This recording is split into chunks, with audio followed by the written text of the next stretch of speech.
yesterday, right? The first commandment, right? Anochi Hashem Elokecha, Am Hashem your God, and we explain a bit, the fundamentals. We said it's very interesting. There are two approaches. Is it the first one a statement, just that you should know that is a God, and then from the second commandment, that's already a mitzvah, right? Not to have another God. Already the first one, actually, it's already a commandment. Right? The Rambam goes with the second idea, with the second approach, that the first one is already a commandment.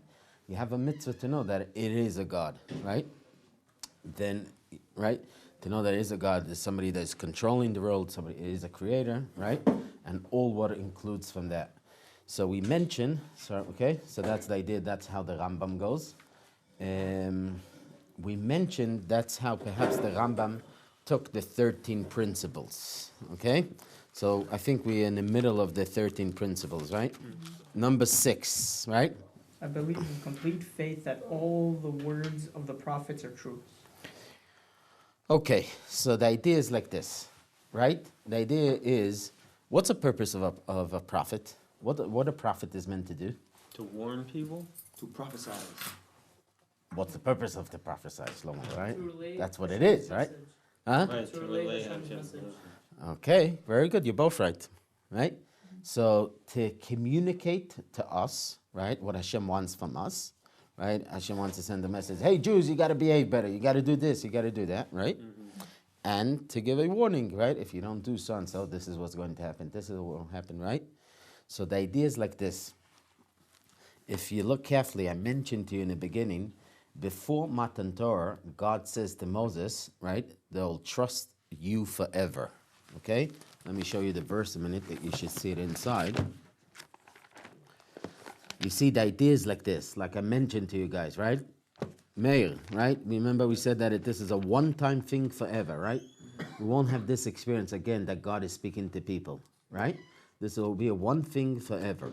So who continues, so to speak, to carry this, to communicate between God and people? Who be? Prophets. Very good, right? That's the idea really of a prophet, to continue, right? We can't just let it go, right? We as a right consistency that we keep it on, right? Tradition, we go on, right? So let me show you the verse again that you should see it inside. Please open 403 in the Chumash a minute. Verse 9. Okay, who wants to read verse 9? Hashem said to Moses, "Behold, I come to you in the thickness of the cloud, so that the people will hear as I speak to you, and they will also believe in you forever." Moses related the words of the people to Hashem. So you see what says here? Do you see, guys? Do you realize? What says here, right? They'll believe, right, in you forever. Meaning that, guys, that from that moment of Matan Torah, when the Jews see, right, that God is speaking to the people through Moshe. We'll explain a little bit more in details because, right, some of you know already, right, might be a difference between the first 2 commandments to the other 8, right? The first one, some commentaries go with the idea that the first 2 they heard directly from God, the rest they heard from Moses, or they heard everything from God but they didn't understand. I'll explain a little bit later, right? They heard sounds and they didn't understand, and it came through Moshe. However, it came through Moshe, right? They saw that God is speaking to Moshe, speaking to them through Moshe. That's the idea, really. Moshe is the intermediate, right, between them and God, right? So, or they heard the first 2 from God and the rest from Moshe, right? Or they heard the whole 10 from God, but they didn't understand it. They just heard the sounds, and Moshe explained to them. Okay? Those are the 2 approaches. You hear the idea? Okay? Those are the 2 approaches, okay? Or 2 directly from God, the rest from Moshe, or the whole 10 they heard directly from God, but they didn't understand, they just heard the sounds. And the need, we'll explain it, right? And Moshe explained them. So they see that Moshe is what? Prophet. A prophet, and he's the man of God. He will be the man that will communicate between them and God. Now, when Moses disappears, who will continue this? Yeshua ben Nun. The other prophets that will be. So you see, every prophet that comes, what is he really doing? Placing Moshe. So when God says to him, they'll believe in you forever, what that means? it means that Moshe is the real man that communicates between God and the Jewish people. And any real prophet, guys, that comes on later, who is representing, who is continuing? Moses.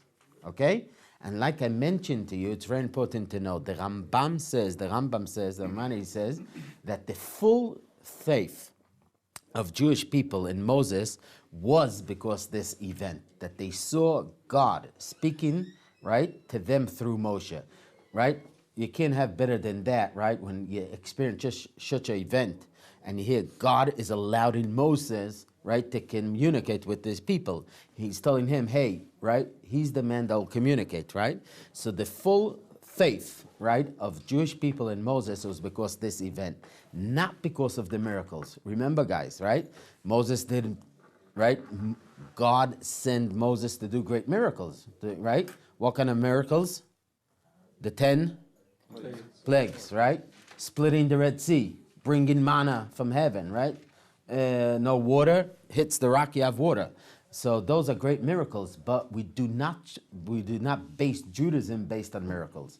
Judaism is based on Torah, that God communicates to the people through Moses. That's a very, very strong point, guys, to remember, that for us, the Jews, to remember is we are based the structure, the fundamental structure for Jewish people. Yes, I know that Moses is true because the witnesses that saw God speaking to him, to us.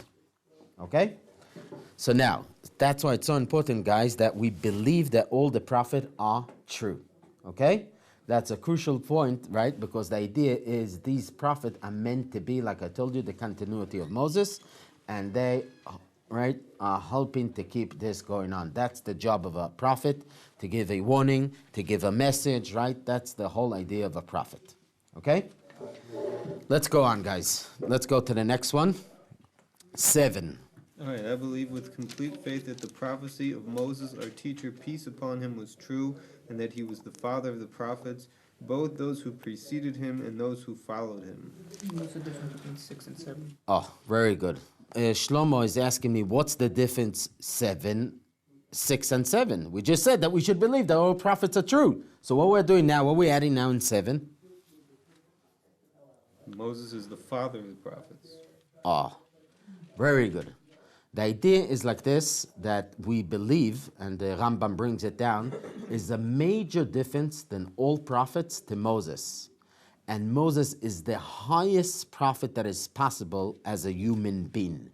Moses was different, is actually mentioned in the Torah also, that Moses was different than the others. From the prophets that were before. Who's a prophet before Moses, guys? Abraham, Yitzhak. Very good, the patriarchs, right? Did God speak to Abraham? Yes. Did God speak to Isaac? Yep. To Jacob, right? So, although, right, God spoke to the patriarchs, but were they in the same level in terms of prophecy? Were they in the same level of Moses? No. The idea is like this. The idea is that, you see, the patriarchs were in a great level, right? And were still dealing with individuals. God speaks to Abraham, it's individually to Abraham. God speaks to Isaac, it's individually to Isaac. He's speaking to Jacob, it's individually to Jacob, right, and his family. The big difference, what's happening here in Matan Torah, and God is appearing to a nation. And the pillar of the nation is Moses, right? He's communicating between God and the Jewish people. He had the highest prophecy that is possible. For example, guys, it says that all prophets, right, so to speak, they lose function when they receive prophecy, right? They cannot physically function, right? But Moses was not like that. Also, the clarity to understand, right? Moshe saw the most clear that is possible when he received the prophecy. Yeah, for example, just to get a bit of a understanding, right? You want to see through a glass. If the glass is dirty, right, you don't see. The cleaner the glass is, the more, right? So you can see it through. So all of them saw it, so to speak, when the glass was not so clean. You couldn't see 100%. But Moses saw it crystal clean, pure, right? The idea, okay? So he did not lose function, okay? That's one of the big differences. He did not lose function. He was able physically to function.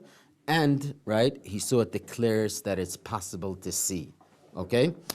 So that's the idea, because again, Moshe is the one, the man, you see, that's the idea, because Moshe is coming to communicate between God and the Jewish people for the nation. Unlike the patriarchs, right, it was a private thing individually for them. Abraham, go now to Egypt. Abraham, do this, right? Abraham, do that, right? So his messages, communication, right, to do.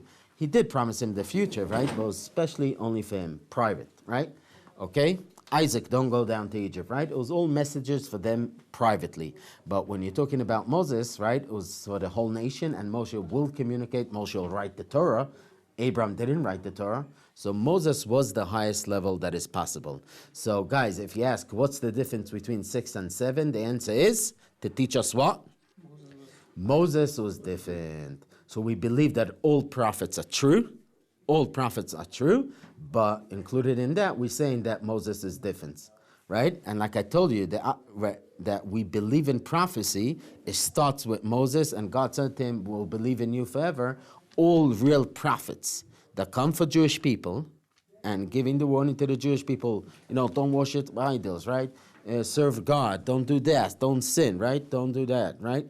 And fulfill the mitzvot. They're fulfilling really the place of Moses, okay? But it starts with Moses, and it drops down to a different level of prophecy, okay? Remember, we only find it by Moses. Moses goes up to heaven and stays there 40 days, 40 nights, doesn't eat, doesn't drink. Oops. Do you find it by somebody else? No? Okay, so it's clear that Moses was different.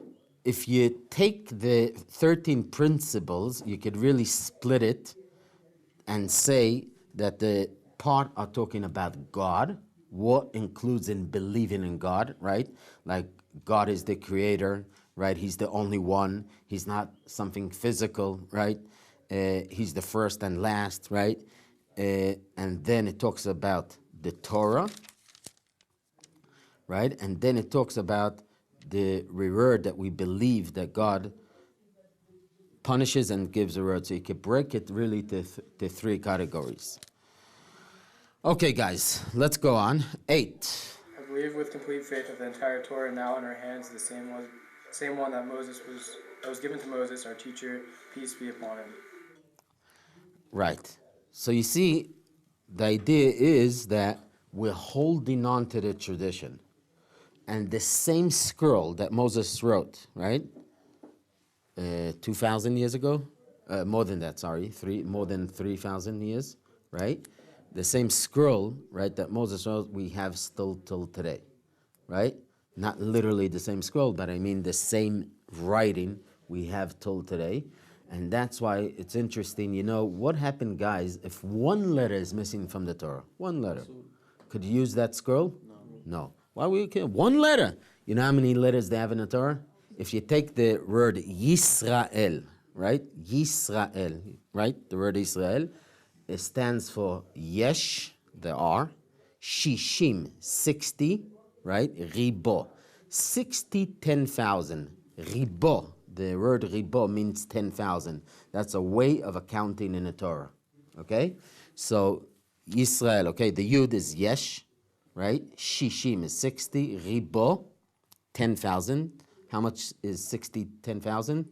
600,000, right? You're very good in math, very good, right? Otiyot, letters, La Torah. Okay, so that's a very Jewish idea, this number 600,000, okay? That's the word Yisrael, that's 600,000 letters in the Torah. And that's idea also, if you see the counting in the Torah repeats many times, the Jewish people, the number 600,000. Commentaries explain that that's the roots of all souls of Jewish people.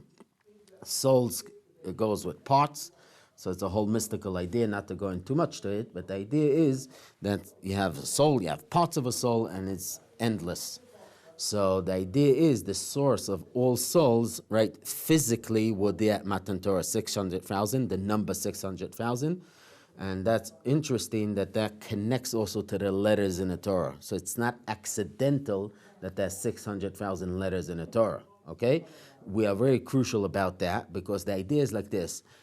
For example, you say one letter is not so significant. Well, it is. Because also, if you think about it, it's very logical. Because if you say one letter is not, so one letter, right? The next day it will happen. Oh, don't ask what happened. The sofer forgot to write two letters, right? So will be the limit. So the answer is, right, there's no gray area. It's very clear. Yes or no. And if the scroll is missing one letter, it's crucial and you cannot use that Torah. And that's why it's so, since you see, if you're strict about something and you're serious about it and you care for it, it's going to stay, right? But if you're lenient and let it go, it's going to disappear.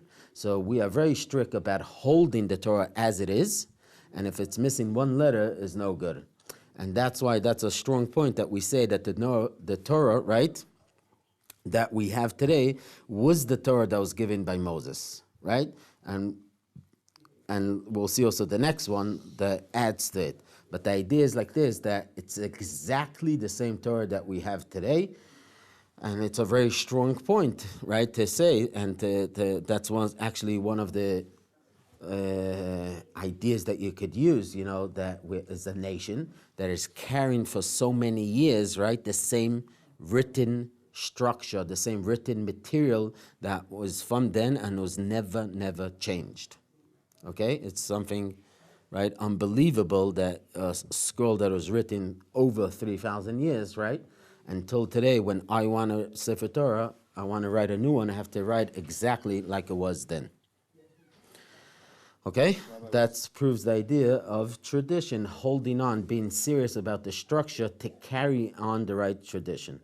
Okay, so that's right. So that's very crucial to believe in that it's the same Torah that was given today, the mitzvot. You see, the idea is like this, that, you see, it really works. The idea is that, also, it says, it's a midrash that says, guys, that, again, it's maybe a little bit hard to understand, but it says that when God wanted to create the world, he looked in the Torah and then created the world. What's the idea? It's like I'm planning to build a building, right? So how do you build a building, right? You make plans, right? You have drawing plans, and then you're going according to the drawing to the plans. What? Blueprint. Okay. And then, right, you're going. The idea is like this. When God wanted to create a world, right, that there will be people that will fulfill the Torah, so he said, let's build it in a way that they'll be able to fulfill the Torah, right?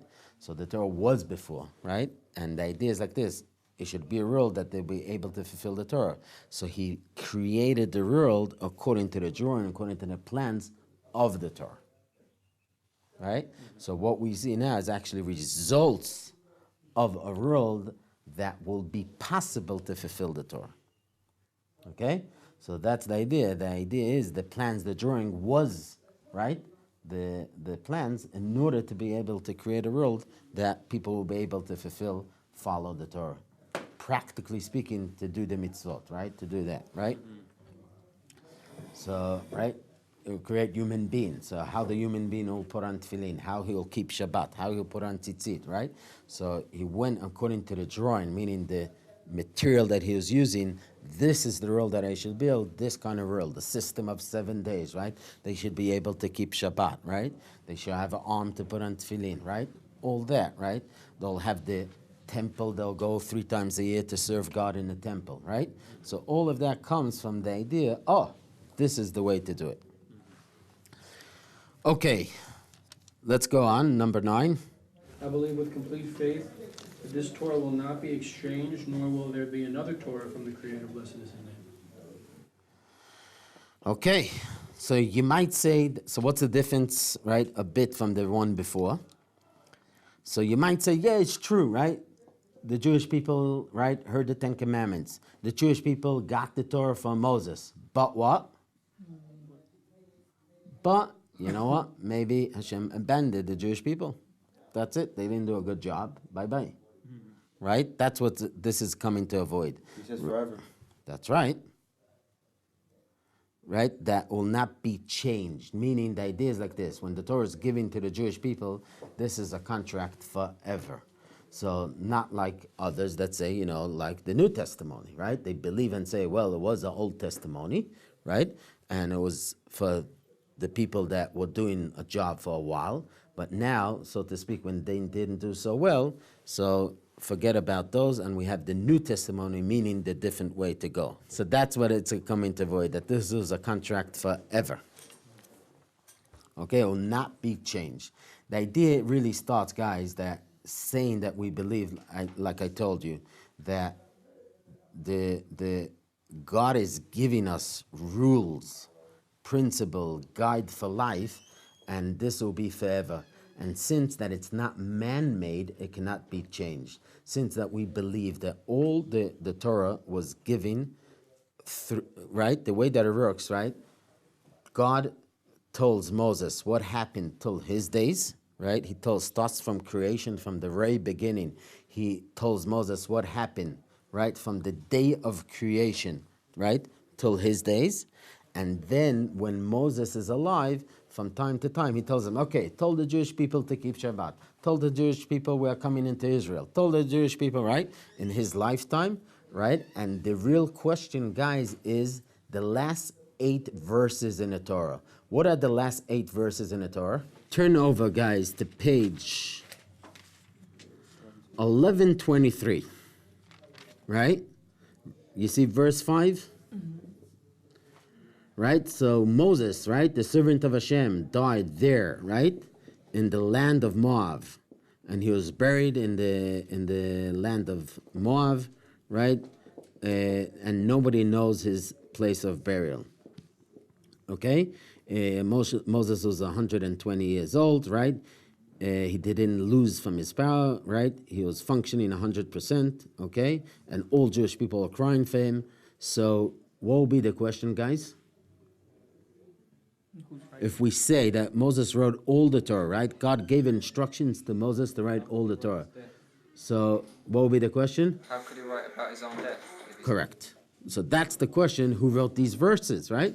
So, right, that's the question in the Talmud, because all we understand, right? Remember, before Moses, so God tells him, here, Moses, this is what happened. Creation, right, and the generation of the flood and the Babylonian tower, right, and all the history, what happened with Abraham, Isaac, right, and Jacob, and da-da-da-da, up till his date. Then his date, the present time, he's living it. And God tells him, you know, this is what you should write in the Torah exactly. Every letter in the Torah is crucial, like we mentioned. And right? You should know that sometimes from one letter we learn major things, not only from a word, sometimes from an extra vav or extra hey, we do learn major things. So every letter is crucial, like we said. And we so care about it and we protect the Torah, right? There should be no changes, right? Mm-hmm. So the question is only what about these 8? So there are 2 versions in the Talmud.